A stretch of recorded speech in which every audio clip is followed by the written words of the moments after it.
తెలంగాణ వ్యాప్తంగా లోక్సభ ఎన్నికల polling continue అవుతోంది. ఓటేసేందుకు పోలింగ్ కేంద్రాల ముందు ఓటర్లు క్యూ కట్టారు. పల్లెల్లో జోరుగా ఓటింగ్ జరుగుతోంది. అయితే ఎప్పట్లాగే సిటీలో ఓటేసేందుకు జనం ముందుకు రావడం లేదు. వికారాబాద్ జిల్లా కొడంగల్లో ఓటు హక్కు వినియోగించుకున్నారు సీఎం రేవంత్ రెడ్డి. కుటుంబ సభ్యులతో కలిసి ఓటు వేశారు ముఖ్యమంత్రి. బీఆర్ఎస్ చీఫ్ మాజీ సీఎం కేసీఆర్ చింతమడకలో ఓటు హక్కు వినియోగించుకున్నారు. ఇటు సొంత జిల్లాల్లో మంత్రులు, ఎమ్మెల్యేలు, పార్టీల లీడర్లు ఓటేశారు. ప్రజలంతా ఓటు వేయాలని లీడర్లు పిలుపునిచ్చారు. గెలుపుపై పార్టీ అభ్యర్థులు ధీమా వ్యక్తం చేస్తున్నారు.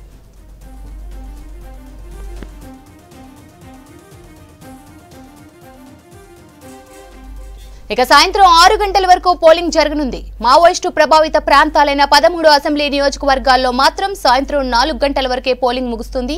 అయితే కొన్ని చోట్ల ఈవీఎం మిషన్లు మొరాయించడంతో ఓటర్లు ఇబ్బందులు పడ్డారు. ఇటు ఓట్లు తొలగించారని హైదరాబాద్ షేక్పేట్లో ఓటర్లు ఆందోళనకు దిగారు. ఇక జనగామలో పోలీసులు కొట్టారని ఓటర్లు ధర్నాకు దిగారు. జనగామలో పోలింగ్ బూత్ పరిశీలనకు వెళ్లిన యూత్ కాంగ్రెస్ నేత ప్రశాంత్ రెడ్డిని బీఆర్ఎస్ నేతలు అడ్డుకున్నారు. ఇదే టైంలో ఎమ్మెల్యే పల్లా రాజేశ్వర్ రెడ్డి రావడంతో ఉద్రిక్తత ఏర్పడింది.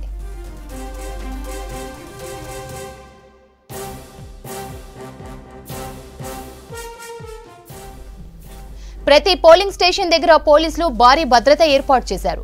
సమస్యాత్మక ప్రాంతాల్లో అదనపు బలగాలు మోహరించారు. బందోబస్తు విధుల్లో 72,000 మంది సిబ్బంది ఉన్నారు. కేంద్రం నుంచి 165 కంపెనీల సాయుధ బలగాలతో భద్రత కల్పించారు. పోలింగ్ ముగిసే వరకు 144 సెక్షన్ అమల్లో ఉంటుంది. రాష్ట్రంలోని 17 లోక్సభ నియోజకవర్గాల్లో 525 అభ్యర్థులు బరిలో నిలవగా ఇందులో 50 మంది మహిళలు ఉన్నారు. పోటీలో ఉన్న అభ్యర్థుల్లో అత్యధికంగా సికింద్రాబాద్ పార్లమెంటు నియోజకవర్గంలో 45 మంది బరిలో ఉన్నారు.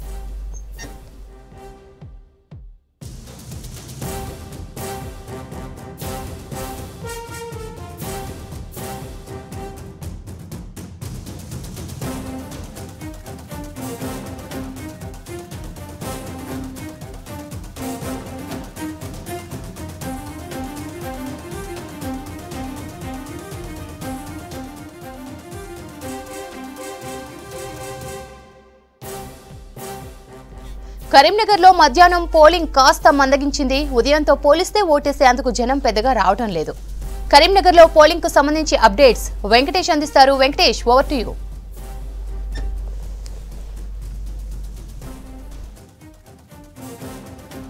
కరీంనగర్ లోక్సభ పరిధిలో 3 గంటలకు election percentage, poll percentage release చేశారు.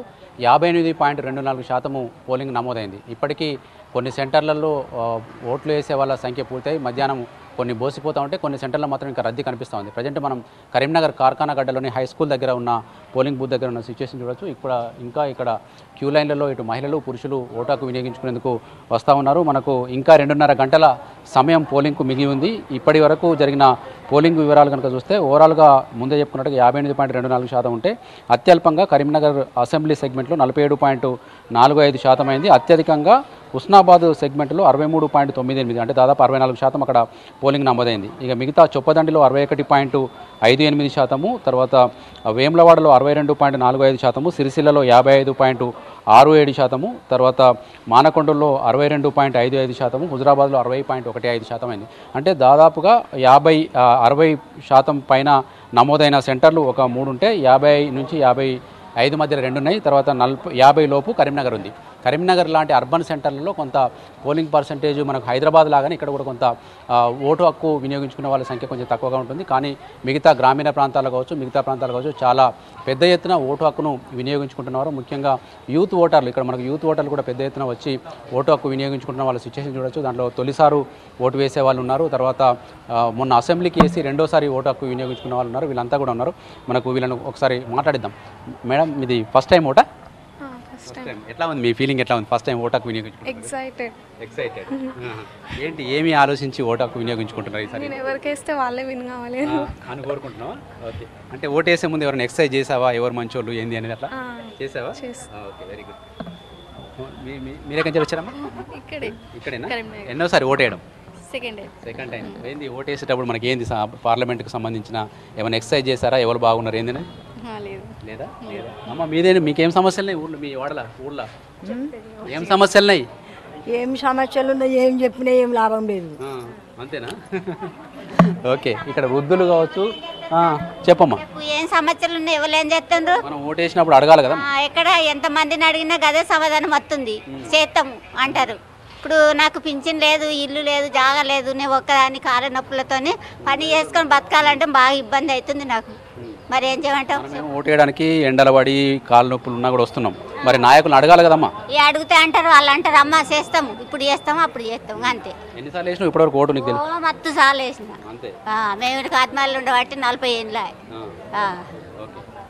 చాలా మంది వృద్ధులు కావచ్చు, మహిళలు కావచ్చు, అటు పురుషులు కావచ్చు, చాలా మంది ఓటు హక్కు వినియోగించుకుంటూనే ఉన్నారు. మనం ఉదయం నుంచి కనుక పోలింగ్ సరళి చూస్తే ఉదయం 7 గంటలకు ప్రారంభమైన పోలింగ్ మొదటి 2 గంటల్లో దాదాపు 10% మాత్రమే అయింది. తర్వాత 2 గంటల నుంచి మళ్ళీ పుంజుకుంటూ వెళ్ళింది. మనకు ప్రతి 2 గంటలకు ఒకసారి 20% అట్లా నమోదు అవుతూ వస్తుంది. ఇప్పుడు మనకు కొంత మధ్యాహ్నం పూట 1 to 3 మధ్యలో కొంత మందగించినట్టుగా కనిపించినప్పటికీ కూడా మళ్ళీ సాయంత్రం లాస్ట్ చివరి 2 గంటలు పుంజుకునే అవకాశం ఉందని ఎక్స్పెక్ట్ చేస్తూ ఉన్నారు. ఇప్పటికే 58% దాటింది, అంటే 58.24 అంటే 60%కి దగ్గరగా ఉంది. లాస్ట్ పార్లమెంట్ ఎన్నికలతో పోల్చుకుంటే కేవలం 4% మాత్రమే తక్కువగా ఉంది. కానీ ఈసారి ఈ మిగతా ఇంకా 2.5 గంటల్లో కనీసం 20% నమోదవుతుందన్న అంచనాకు అధికారులు వస్తున్నారు. ఆ లెక్కన 20% కనుక నమోదైతే దాదాపు 78% వరకు కూడా పోలింగ్ పోయే అవకాశం ఉంది.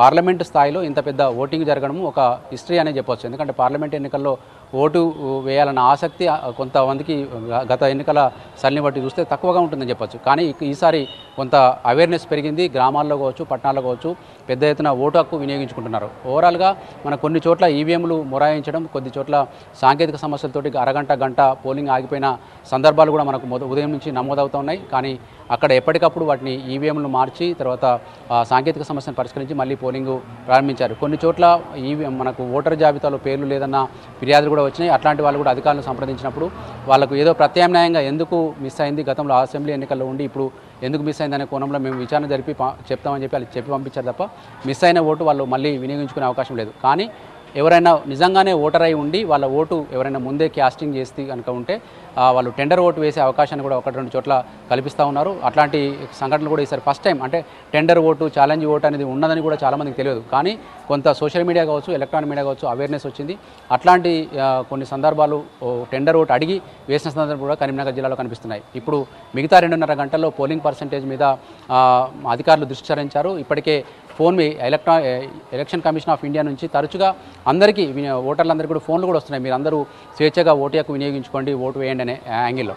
అదేవిధంగా మనకు రాజకీయ పార్టీలు కూడా ప్రచారం చేస్తూ ఉన్నారు, మీరు వెళ్ళి ఓటు వేయండి అని చెప్పి అడుగుతూ ఉన్నారు. దాని ప్రభావం ఈ 2.5 గంటలు కూడా కనిపించే అవకాశం అయితే కనిపిస్తుంది. Sravanthi. Right Venkatesh, thank you.